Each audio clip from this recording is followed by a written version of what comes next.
Deck ने देश का पूरी तरह स्वदेशी माइक्रो प्रोसेसर ध्रुव 64 लॉन्च कर दिया है। सीडैक ने इसे माइक्रो प्रोसेसर डेवलपमेंट प्रोग्राम के तहत विकसित किया है। हब बनेगा, सेमीकंडक्टर हब बनेगा। इन फ्यूचर इंडिया एक बहुत बड़ा जो सेमीकंडक्टर मेड इन इंडिया का कह लें कि प्रचार करता हुआ दिखाई दे रहा है और बहुत जल्द कह लें कि जो दुनिया के बड़े बड़े देश हैं वो made in India semiconductor India इस्तेमाल करने वाले हैं। और स्पेशली अगर नरेंद्र मोदी की बात की जाए तो उन्होंने कहा ये सिर्फ इस वजह से हुआ है क्योंकि जो दुनिया है वो भारत पर ट्रस्ट करती है। और स्पेशली अगर देखा जाए तो भारत पर बताया तो 5G नेटवर्क, गाड़ियों के इलेक्ट्रॉनिक सिस्टम, घरेलू इलेक्ट्रॉनिक सामान, फैक्ट्रियों की मशीनों और साथ ही साथ इंटरनेट ऑफ थिंग्स जैसे क्षेत्रों में इसको इस्तेमाल किया जा सकता है। बजट बढ़ाना, this is very very abnormal increase है। ये चाइना के बाद अब नेक्स्ट बिग जो सेमीकंडक्टर जायंट बनना है वो इंडिया नहीं बनना है। और आपको पता है कि इस हवाले से नरेंद्र मोदी ने बहुत ज़्यादा पैसा लगाया हुआ है, ठीक है, सेमीकंडक्टर्स में। ये टेक्नोलॉजी को जब आप अपने हाथ में ले लेते हैं ना, तो फिर तो आप दुनिया पे हुकूमत शुरू कर देते हैं। आज सेमीकंडक्टर इंडिया में अगर जिस तरह वो कह रहे हैं कि हब बन जाएगा, तो हम भी उस पर डिपेंडेंट हो जाएंगे। $10 बिलियन की इन्वेस्टमेंट इंडियन स्टेट कर रही है, बिकॉज उनको पता है कि इस चीज़ का कि सारे के सारे ये जितने भी अमेरिकन हैं या जो बाकी हैं ये सारे के सारे इसी चीज़ में आते हैं यहाँ पे। आज अगर आप कंपैरिजन करें पाकिस्तान का इंडिया के साथ तो वो नहीं बनेगा। हम क्यों अपने लोगों को एक अच्छी ह्यूमन रिसोर्स नहीं कर सके? भारत ने अपना सेमीकंडक्टर वो खुद का निकाल लिया है और इतना कुछ हो रहा है। ये कटिंग एज टेक्नोलॉजी है जो हमने डेवलप कर ली है। 14.68% जो टोटल बजट है वो एलोकेट उसमें डिफेंस है।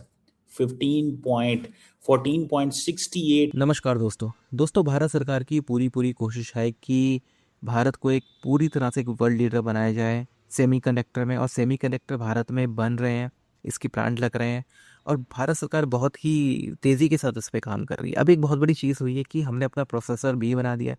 अभी तक भारत डिपेंड था दूसरे देशों पे प्रोसेसर को लेके, जैसे इंटेल और अब AMD, कई बहुत सी कंपनियां थी जो बनाती थी प्रोसेसर। हालांकि भारत के वैज्ञानिकों ने बड़े प्रोसेसर बनाए थे, लेकिन वो जो नॉर्मली जो हम प्रोसेसर यूज़ करते हैं रोज़मर्रा की चीज़ों में, छोटे इलेक्ट्रॉनिक सामान में, वो प्रोसेसर वैसा नहीं था। अब भारत के वैज्ञानिकों ने वैसा प्रोसेसर भी बना लिया है जिसको नॉर्मली यूज़ किया जा सकता है बहुत सारे छोटे छोटे डिवाइसेस के साथ। अब इसमें खासियत यह है कि बहुत ही आसानी से ये अपने आप को चेंज कर लेता है, अपने आप को जो भी इसकी रिक्वायरमेंट है, जिस भी डिवाइस की हार्डवेयर की रिक्वायरमेंट है उसके हिसाब से अपने आप को ये मैनेज कर लेता है। अब ये बहुत बड़ी चीज़ है भारत के लिए कि जो कोशिश चल रही है मेक इन इंडिया में भारत को एक वर्ल्ड लीडर बनाना, चाहे वो सेमीकंडक्टर हों। अब इसमें बहुत बड़ी इंपॉर्टेंट चीज़ हो गई है कि प्रोसेसर्स अगर बन गए हैं तो समझिए कि ये बहुत बड़ी एक अचीवमेंट हमारे देश के लिए हो गई है।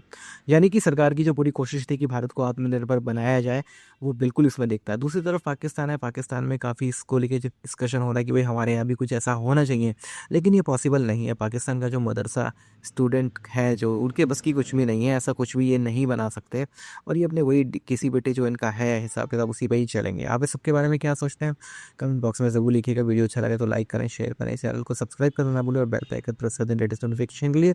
आइए आगे बढ़ते हैं इस वीडियो में। कंडक्टर मेड इन इंडिया का कह लें कि प्रचार करता हुआ दिखाई दे रहा है और बहुत जल्द कह लें कि जो दुनिया के बड़े बड़े देश हैं वो made in India semiconductor India इस्तेमाल करने वाले हैं। और स्पेशली अगर नरेंद्र मोदी की बात की जाए तो उन्होंने कहा ये सिर्फ इस वजह से हुआ है क्योंकि जो दुनिया है वो भारत पर ट्रस्ट करती है और स्पेशली अगर देखा जाए तो भारत पर बिलीव करती है। और ये बात उनकी कहना गलत भी बिल्कुल नहीं है कि जिस तरह से वो अपने आप को एलेबोरेट करते हैं, जिस तरह से कह लें कि वो दुनिया के अंदर अपना एक नाम, अपना एक काम बनाकर चलते हैं, तो बिल्कुल सही कह लें कि इस कॉन्फ्रेंस के अंदर बातें होते हुए दिखाई दी है। रिसेंटली नरेंद्र मोदी जो जापान का विजिट कर रहे थे तो टोक्यो के अंदर सेमीकॉन जो इंडस्ट्री थी जापान की उसको विजिट करते हुए दिखाई दी और स्पेशली आर्टिफिशियल इंटेलिजेंस की बहुत ज्यादा बातें कह लें कि वहाँ पर की गई हैं। और जापान वैसे भी कह लें कि इंडिया के बहुत अच्छा एक हमनवा बनता है जब आर्टिफिशियल इंटेलिजेंस की बात आती है या सेमीकंडक्टर इंडस्ट्री की बात आती है, तो इंडिया इसके अंदर कह लें कि इट इज ग्रोइंग एट 8.5%।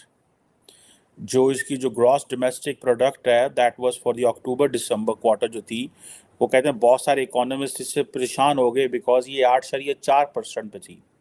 और बहुत सारे जो फोरकास्टर्स होते हैं जो इस तरह की चीज़ों को फोरकास्ट करते हैं, they thought that it will be around 7% for that quarter.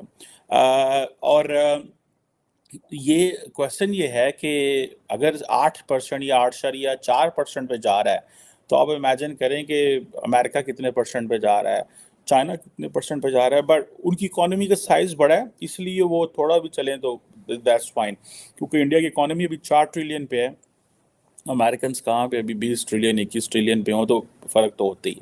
बहरहाल ये जो as elections are coming, so India अपनी economy, defence, society, identity, religion, बहुत सारी चीज़ों के ऊपर एक कॉम्प्रिहेंसिव पैकेज दे रहा है, just to give the people of India an impression कि भाई you are in safe hands.